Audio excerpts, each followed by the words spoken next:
Come on, Bay Shirt. You didn't know it was 3:30?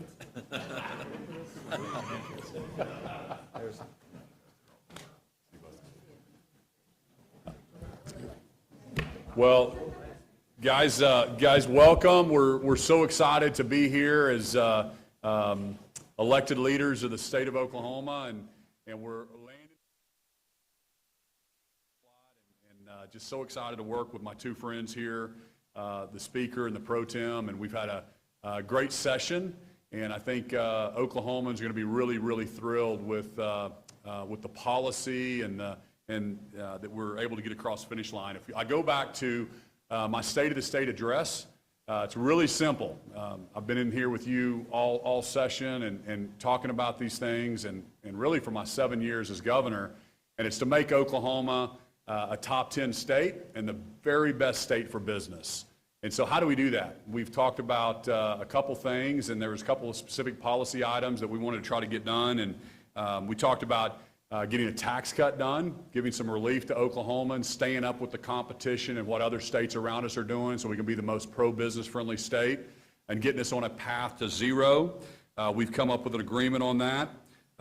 Getting behind the meter done. We need more electricity generation done in the state of Oklahoma, so we're able to get that accomplished, and we're setting up business courts to make sure businesses have assurance and certainty, and I'm trying to pull some business away from Delaware.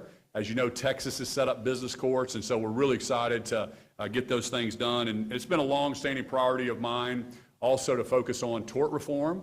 So there's some great bills that are going to be coming across the finish line here on workers' comp and tort reform as well. So we're signaling to the world and to the country that Oklahoma is open for business. As you know, on Monday, we had a great announcement in D.C., probably one of the largest announcements at Select USA, where companies from around the world are trying to choose what states to go to.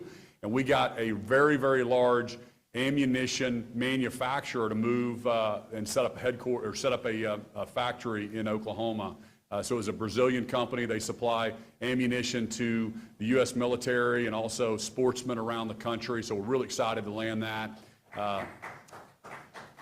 Thank you. That was my team there. That was good. That was your chief of staff. Yeah, great job, Chief. So over the last 7 years, we've cut $1 billion in taxes, and that is significant. And like we remind people that those monies, they don't go anywhere. They just simply stay in the people's pockets to be spent how you, the Oklahomans, want to spend your money. And that money spends through the economy. So I'm excited to sign the policies that will make Oklahoma the most business-friendly state in the nation. Today I signed Senate Bill 480, which will allow companies to build power generation behind the meter. Why is that important? We love our OG&Es and PSOs and GRDA and all of our generators around the state, and they're going to be continuing to build generation. But as you know, we need more electricity generation in the state of Oklahoma, and it also holds everyone accountable. If you can take a gas pipeline, get a turbine, and generate your own electricity for your factory, your data center, then that is also going to it injects competition into the system, and I think that's very important for the world to know that you can come to Oklahoma, and if you can't get power for whatever reason, you can actually generate your own power behind the grid. So that's really, really important. We believe this is going to pave the way for even larger projects to come to the state of Oklahoma. We also are getting a great tort reform package that put together that will protect our doctors, our small businesses from frivolous lawsuits and out-of-control non-economic damages. It's going to keep more doctors in rural Oklahoma. It's going to be able to attract more healthcare professionals to our state, so we're excited about that. It's going to make it easier for our medical community to take care of Oklahomans and ensure that there's not some of these crazy, out-of-control verdicts. And finally, we're going to get business courts up and running in the state of Oklahoma. And I feel like I've been talking about business courts for a really long time. That was part of our deal last session, and then this year we kind of put the final touches on that. So we'll get that done. A huge thank you to the leadership behind us. The appropriations chairs did an amazing job working through all the committees and coming up with a great plan for Oklahomans. And the pro tem, Paxton, is a great leader. and really enjoyed our time working together. And we've negotiated in good faith and came up with a good solution. Ronald Reagan used to talk about never getting everything he wanted, and if you could get 80% what you want, then it's a good deal. And so this it's not a governor's budget, it's not a House budget, it's not a Senate budget, but it is the best budget that we put together to make Oklahoma a top 10 state and the most business-friendly state and take care of some priorities that are really important to Oklahomans. So with that, let me turn it over to Pro Tem Paxton to some comments, and then we'll turn it over to a few other folks, and then we'll open it up to questions. Pro Tem. Thank you all for being here. In my time involved in this chamber, involved in the Senate, I've always said that one of my primary goals is to make sure that we create an environment in Oklahoma, that a business-friendly environment, that if our kids and grandkids choose to stay and live in Oklahoma when they get out of high school, college, or career tech, that the jobs are here for them if they want to stay here, that the good economic opportunities are here in Oklahoma, so they don't need to go to Dallas, they don't need to go to Kansas City to go find a good job. They're all right here in Oklahoma. This budget gets us a long ways down the road to make sure that that happens. The governor mentioned the tort reforms. That has been one of my priorities since I arrived here at the Capitol. This year we were able to deliver on that. We look forward to having those bills drafted, finished up, and put on the floor next week so we can see them, so you all can see them, so we can get those passed and we can get those tort reforms passed. That is a huge deal for the state of Oklahoma. And if you don't know what we're talking about, just go talk to businesses that deal in this environment. It is a huge win for the state. A lot of great things have happened in this budget, and I'll let the appropriations chairs kind of delve in that a little bit more, and we'll answer questions for you. But I just want to say I am so happy to get to work with Speaker Hilbert, the governor, the teams, the staff, everybody who's been involved in this, from caucus members. It has been a great process to work with. A lot of working together. And I think that's one thing when we first came in here. I think we dealt with the fact that a lot of people were interested in seeing the chambers work together and get along and try to come to good solutions. We haven't always agreed on things. We've had some good discussions about better ways to make things happen. But we've had those conversations in good faith, and we've been honest with each other. And the result of that is what you're seeing here today. So very proud to stand here today and say that we've came to an agreement on this, and that we're going to move this forward, put it in front of our caucuses for a vote, so they have a chance to vote on it. So with that, I would like to also, my friend Kyle Hilbert has done a great job in this as well, and a great partner to work with. Speaker Hilbert.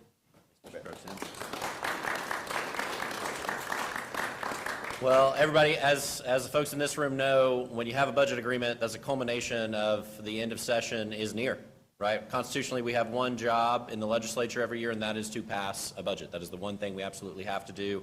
For me, this is the 7th year I've been deeply involved in the budget process, and I would say it, to me, feels like the smoothest year in terms of budget negotiations amongst the three stools of the House, the Senate, and the governor. And, last fall, when Senator Paxton was elected to be the pro tem designate in the Senate, we had many conversations, the two of us as well as with the governor, about how do we do things better. Not anything against any of our predecessors, but we're coming in this in a new role. What can we do to make things better for the state of Oklahoma? And I think you've seen a culmination of that throughout this session. That doesn't mean we haven't had disagreements. We certainly have, but we've figured out ways to disagree without being disagreeable and really move the state forward.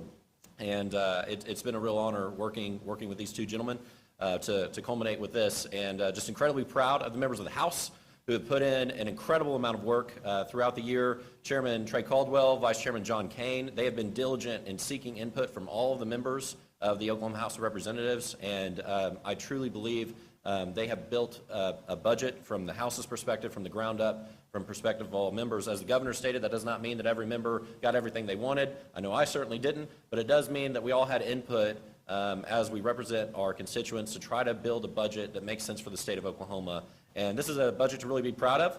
We're still sitting on $3.5 billion of savings, and I love to point out, before the three of us were elected, going back to the Oklahoma's beginning as a state, the state of Oklahoma had never had $2 billion in savings, ever, since statehood.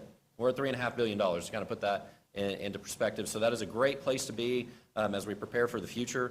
We had a lot of great conservative wins. Obviously, there's been a lot of conversations about the tax cuts and the savings. Tort reform would be remiss if I did not mention Representative Chris Kennedy, who put in an incredible amount of effort representing on behalf of the House with the Senate a deal on that lawsuit reform, tort reform legislation, which I think is incredibly important for the business community moving forward. And so some of the investments that we were able to make, when you have surplus, it's important to also invest in the future of the state. And so you see in this budget $200 million being invested in OU Hospital for their pediatric heart hospital facility, which is incredibly important, getting to see the work that they do there, truly transformational work that they do there. For Oklahoma State University, $250 million going towards the vet school. What has happened over recent years where the vet school has been on probation twice, and it's not been taken care of. And it should be an absolute gem for the state of Oklahoma and for the nation, and that is not the way it's been treated, but that changes today because we're investing $250 million to go along with a $79 million investment that we have over there, which is essential for all of Oklahoma and the region. Our veterinarians are aging out, and they're ready to retire, but they can't for two reasons. Number one, they have no one to take their place to take care of their neighbors, and number two, they have no one to sell their practice to because we don't have people going into rural veterinary care. So that's incredibly important. So a lot of really great things in the budget. I'm going to call up our two appropriations chairs. I'll let them fight over who gets the last word, but I'm incredibly proud of the work of Chairman Trey Caldwell and as well as Chairman Chuck Hall. They've done a great job working together collaboratively throughout this session and doing the best they can, representing their chambers, but ultimately making decisions that are right for the state of Oklahoma. So, Chairman, I'll turn it over to you all. Thank you, Mr. Speaker, and thank you, Mr. Pro Tem. I certainly wouldn't be here today without the support and confidence of our Pro Tem, and I'm truly grateful for that. Since I came into the legislature, I've been involved in the revenue and tax side or appropriations. But this is my first year of soup to nuts to run the budget process on behalf of the Senate. It's been quite an experience, quite a learning experience, quite an undertaking for me. I could not have done none of this at all without the support and the help of my Vice Chair, John Haste, and certainly our subcommittee chairs, our subcommittee vice chairs, and our subcommittees that worked so hard to help build this budget from the ground up. Additionally, it has been a true pleasure from day one working with my counterpart, Representative Caldwell. We have worked well together. I've enjoyed my time, our discussions, and I think what we've come out with is a wonderful product. My predecessor, who I still remain close friends with and think quite a bit of, always used to say that behind every dollar that we appropriate, there's a person. And that's kind of been my compass, the direction that I go as I take a look at the budget for the state of Oklahoma. What we do here matters and makes a difference for our citizens, and we take the job very seriously, and I'm very pleased with the product that we've ended up with today. I just want to echo what Senator Hall and the Speaker said. This year has been a great learning experience. Could not have done it without the faith that Speaker Hilbert put in me to take on this role, to replace the longest-serving House Budget Chair in the history of the state, and Kevin Wallace. I'd also be remiss if I didn't thank my Vice Chair, John Kane, from Bartlesville, who's been integral and stood by me every step of the way, the hundreds and hundreds of hours that we've had to set through. And then also my sub-chairs, but also my staff. Could not do this without our budgetary staff that we have that is, in my opinion, one of the most professional and best staffs in the entire country. Could not have done that without John and Mariah and all the people downstairs. Want to echo what Chairman Hall said, that this year we've been much more collaborative, and it's been an absolute pleasure to get to work with him and attack this budget from a perspective of how can we look for efficiencies and seek efficiencies, ways to save money, but also how to encourage effectiveness in the deployment of governmental resources and the actual functionalities that our government chooses to do. And I think that's one thing that every single decision when we go line by line to the budget is are we being efficient, and then are we being effective in the delivery of those governmental services. So with that, I'll turn it back over, and again, want to thank everybody, and thank you, Mr. Speaker, Mr. Pro Tem, and Mr. Governor. Thank you all.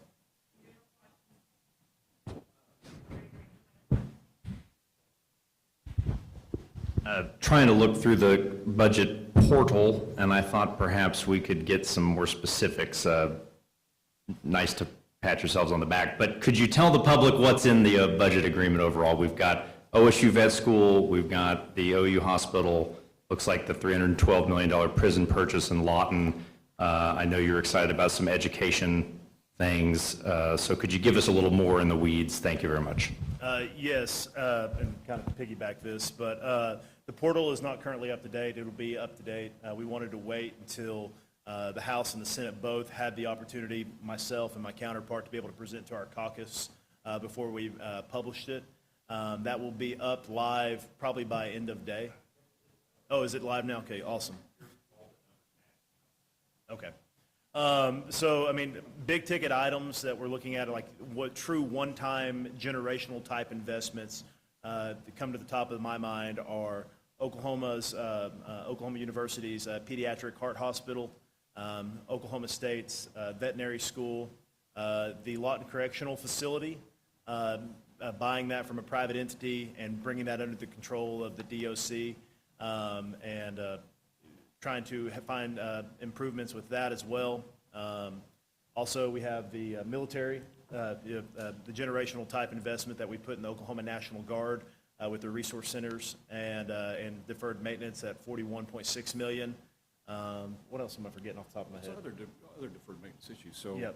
I mean, let me just say, I mean, we've made over the past few years some substantial investments in new facilities, new construction. We continue to bring that on with the work that we're going to do at Oklahoma State. Very excited about what's going on with the Children's Pediatric Hospital there. But additional needs related to deferred maintenance around the state and our facilities. You'll see continued additional investment there.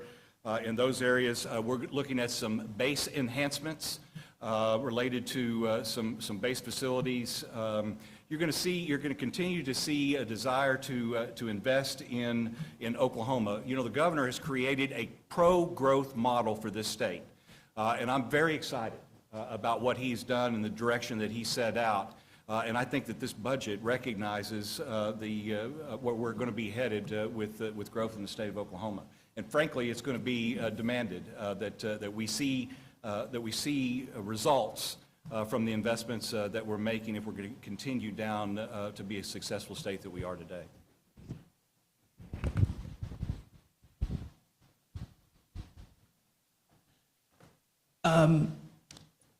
There's been several bills over the past few years with different income tax cut plans. Can you give a little bit more detail about what your plan that you are all united behind includes? And does it consolidate the 6 brackets into one flat rate or into a reduced number of brackets? And why was that considered to be the best plan to go with? Sure. So our top rate is 4.75. Everybody, I think, over $7,500 in income paid 4.75. So we got that down to 4.25, 4.5. I wish it was 4.25, but we got that down to 4.5. So the agreement was a quarter-point cut on the top rate, and then doing away with the bottom 3 brackets. So that would move up. Nobody would pay any income tax. It would be 0 until you hit about 8,000. So taking those bottom brackets away. And so we would love to get all the brackets away. We just weren't able to get that all done. So we would love to have a true flat bracket, and nobody would pay anything until you hit around 25,000 for a married couple filing. But that's important. And then the path is something that I think is a big signal to the business community. And basically it just says after you hit a certain revenue, so revenue grows, let's strategically invest that in certain projects or certain state government, but that automatically would trigger something back to the taxpayer. So that's all still being negotiated. They don't have the final language yet, but that'll be a very reasonable method. I think other states are doing that. You're seeing South Carolina do something like that. You're seeing Mississippi, Tennessee did that maybe 15, 20 years ago. So I think that's a responsible way that as you have additional revenue, it just keeps us accountable as elected officials that we're going to give some of that back to the taxpayer, and then we're going to invest strategically at inflation plus maybe population growth or whatever that would be. Can I ask about the mental health funding? Where are we with the 2025 supplemental, and then did they give a 2026 number? So we still have teams working on that, and I think they put, was it 27 million? Yes, sir. Yeah, these guys know more. The 27 million for a supplemental for 25, and then I think that's the plug number that we have for 26 right now, and they're still trying to finalize those numbers.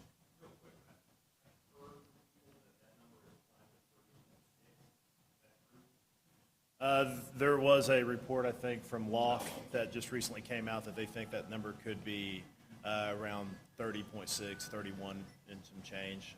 The tentative plan on the entirety of mental health budget is to stop the bleeding with the supplemental, and then reevaluate, knowing that at the beginning of session next year, we kept them relatively flat going forward with the exception of the money for the consent decree and a maintenance of effort in Title 19 funding, but keep them essentially flat, and then at which point in time at the beginning of session next year, I know the governor is committed to it, both the House and the Senate's investigative committee, the auditor and Loft have all been looking into it and trying to find out what the long-term solution, which will probably more likely be solved with a supplemental at the beginning of next session. I may have missed this just a little bit ago, but the 0.25% tax cut, how much of an impact does that have on state revenue? And it's curious, obviously a lot of people asking to fund. There's a lot of agency requests that were more. You requested flat budgets. But what's the impact looking like, and is there concern going forward about, the revenue loss? And to remind everybody, Oklahoma used to be at a 7% income tax rate, and we've just, as we can, we've dropped it 40 basis points, a quarter here, 30 basis points here, a half. And so every time we've done that, we've seen our economy expand, we've seen revenue continue to grow. And so we've gone from 7 and now we'll be at 4.5. So specifically, I think the tax commission would tell you that this next fiscal year would be 120 million would be around the quarter. And then those three brackets, I think, are around 40 million. Is that right? Something like that? Yeah, around 40 million on those three brackets. But remember, the money doesn't disappear. I say this all the time. It just doesn't come through Oklahoma City, through the state capitol. It stays in people's pockets to be able to be spent how they see fit. And every time we've seen that, the economy continues to expand. And remember, we compete in a regional and then also a national market, and we have to stay up with our competition. And our competition right now, Arkansas is going to 3, Louisiana's at 3, Arkansas is at a 3 handle, Colorado has a 4.25% rate. And so this continues to keep us very competitive with the states around us. Yeah, can you touch on how much the average Oklahoman will be receiving from this tax cut and what the average cuts or increases to state agencies are in this budget? Yeah, I think as far as the state agencies, most of them stayed flat. Then some of them got increases, and then the legislature strategically invested in certain things. The pro tem had a great analogy of someone making $33,000 a year. With the flattening of those brackets would save around $160, I think was the number. And that's very meaningful for a working family in the state of Oklahoma. So we think that's going to be very, very significant for a lot of families. Last year we eliminated the grocery tax, which is very helpful for working families. We were one of only 12 states that did that. And this year we were able, because our economy keeps expanding. And the question we have to ask ourselves as leaders and really Oklahomans to hold us accountable, if we keep growing and our economy keeps expanding, we've got to keep up with our competition. And we're not just going to keep growing government, because if we do that, that'll put us in a bad situation as well. Looking federally, I know they've talked about cuts to Medicaid, switching up state paying versus federal paying. A lot of questionable spending federally when it comes to it and cuts. Does that concern y'all at all? Are there thoughts on that going forward? Do we have I'd be happy to hear their opinion too, but sure. We're obviously monitoring all that. When we talk to our federal partners, if they cut something, a reimbursement rate in Medicaid, I think they would give us plenty of time to adjust, and they would give us more flexibility. So as a representative of the governors, both Republican and Democrat governors, we've just asked for more flexibility. If you change the funding to the states, we can handle it. Just give us more flexibility on how we do that with either block grants or more flexible spending, and then allow us to go back and get waivers and treat, and we know how to take care of Oklahomans, and it might be different in Texas or California or other states, but we haven't seen any signals from anything for the Medicaid side that they're going to all of a sudden pull funding or change that 90-10 split on the Medicaid expansion. But if they do, yeah, we'll have to make some decisions that I would rather take care of the aged, blind, disabled, pregnant women, children, and then maybe we need to take if you don't have children and you're working, maybe we go from 138% of the poverty line, maybe we have to take that down to 100, or maybe we need to put work requirements in. And so those are all things that I think the folks behind me will have, some tough decisions to make, but these are all hypothetical things, right? We're talking about none of that's happening right now. I want to make sure I'm reading this correctly, and maybe Chairman Caldwell or Speaker Hilbert. I see 25 million new into the Common Education Funding Formula, but I see it notes House Bill 1087, which is a version of the bill that would require for every new $25 million, school districts are required to be in school one more day a year. If I'm not mistaken, a version of that failed on the House floor. And so I was curious if you could take us through how that came about, and I thought it kind of odd that no one's talked about this.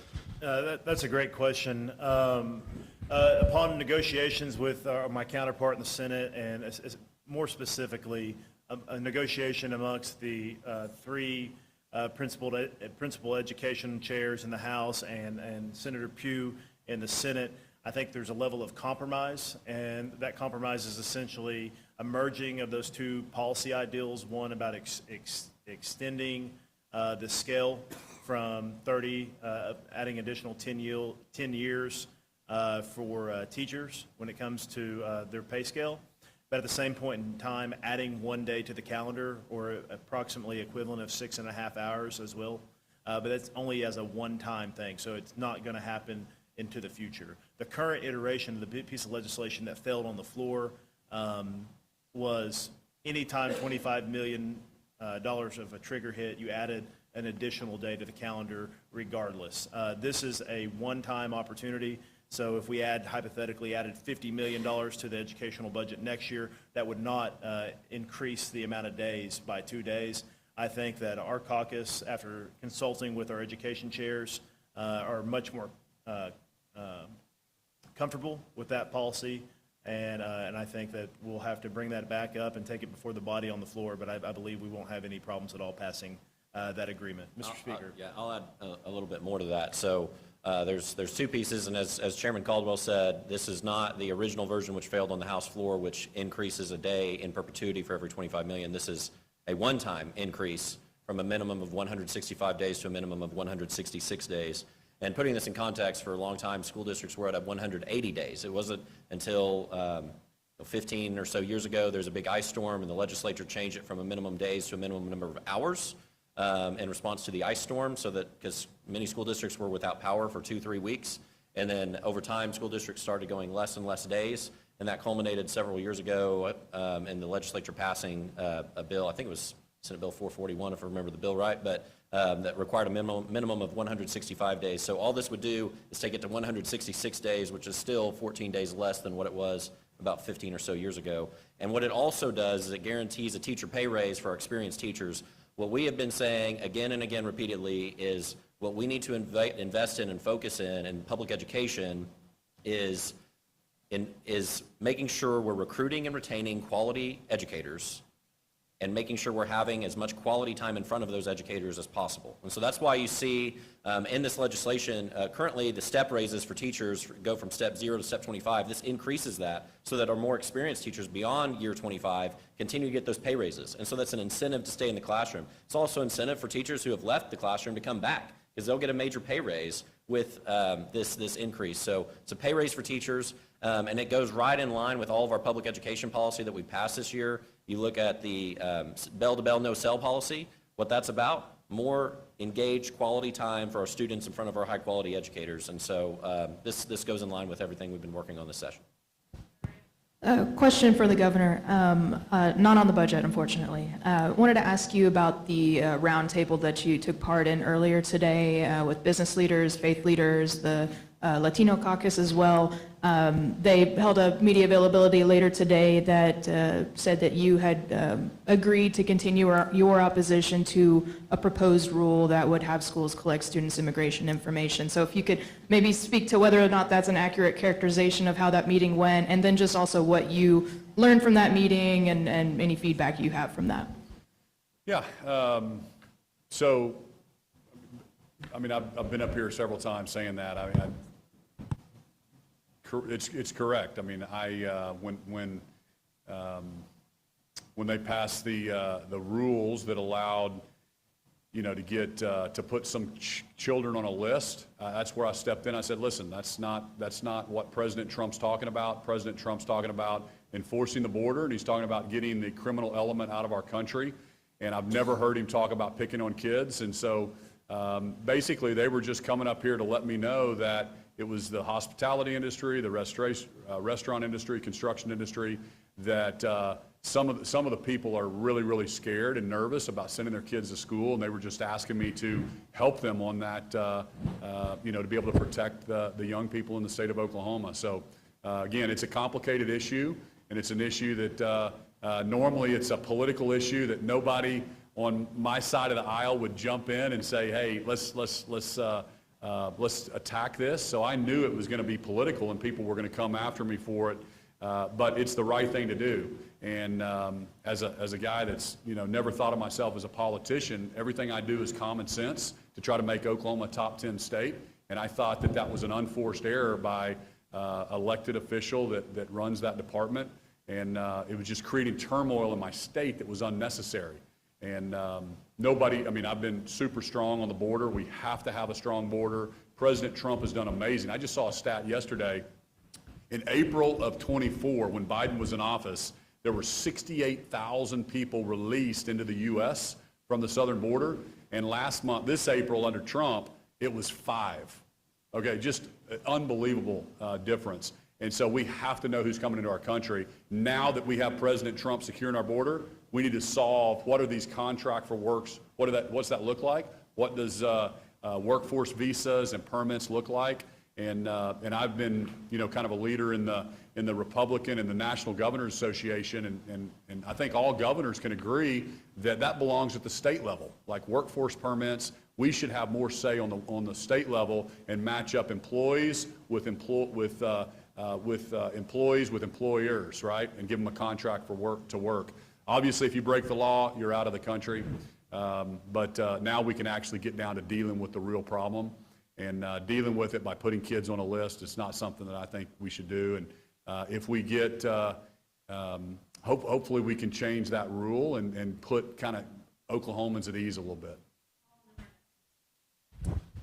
Good afternoon. Whoever will take this, but without getting too much into the weeds, what are some of the details on the tort reform package that y'all agreed to? And is there a budget impact to that? If not, why is it unveiled this late in the session? Thank you for the question. The tort reform package has been worked on for years. This year, we really put an emphasis on that and worked through that. What you're going to see coming out of this is most things we've passed before in one version or another. House has passed it, the Senate passed it. We've never have got a final version. This year, we worked very hard to get that final version. And so what you're going to see is a cap on non-economic damages. You're going to see some issues with workers' comp that will prevent things from claim stacking. You're going to see the Governmental Tort Claims Act is going to be dealt with. And that's the one that I'll just kind of dwell on that one a little bit. And that's the one that I've taken on personally because of my role as a former mayor of my community. A lot of towns were being relentlessly filed lawsuits against because of sewage backups. Well, because of a court ruling a few years ago, it used to be a nuisance claim based on that particular claim. Then a judge said, well, no, now that can be stacked times the number of residents in the house. So it's a claim for every person that lives there. So instead of there being a nuisance of, say, around $100,000 to $125,000 because of the backup of the sewage, now it was times the number of people in the household. So if you have a household with 8 people in there, it became a very lucrative thing to do. And then the attorneys going to cities doing public information requests for anybody that has filed a complaint with the city regarding a sewer backup. And it just became a bigger and bigger deal to the point that the Oklahoma Municipal Assurance Group, who insures all these municipalities, is putting a cap on that claim. In other words, they're not going to pay beyond a certain level. So once that cap is in place and that cap is exceeded, then those claims will go on the tax rolls. So this has become a huge problem where the system that was there that's always worked was starting to be abused. So that's where we're coming there with multiple levels of this and putting limits on that, making it where somebody who is injured, somebody who is eligible for relief because of something still gets those benefits. But it's not where we're going to have to put a stop to the jackpot awards, where it's going to be running our business out of state. I mentioned, and the governor mentioned, and the speaker mentioned the fact that we are doing our best to become a very, very business-friendly state. That does not mean businesses are not liable for torts that they create or they cause, but we don't need to be having it where it's, a bunch of trial lawyers chasing those businesses around, suing them. So this puts a cap on that. It makes it where injured workers still get benefits that they're owed, but not the awards that put our businesses, make them go do business somewhere else. So that's what this does. So there'll be a lot more details next week on this, but that gives you a pretty good overview. Thank you. No, there's no fiscal impact to that.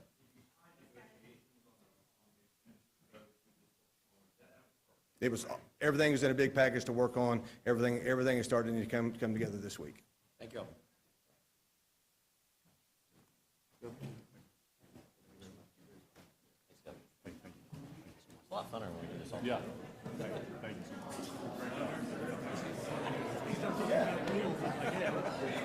you.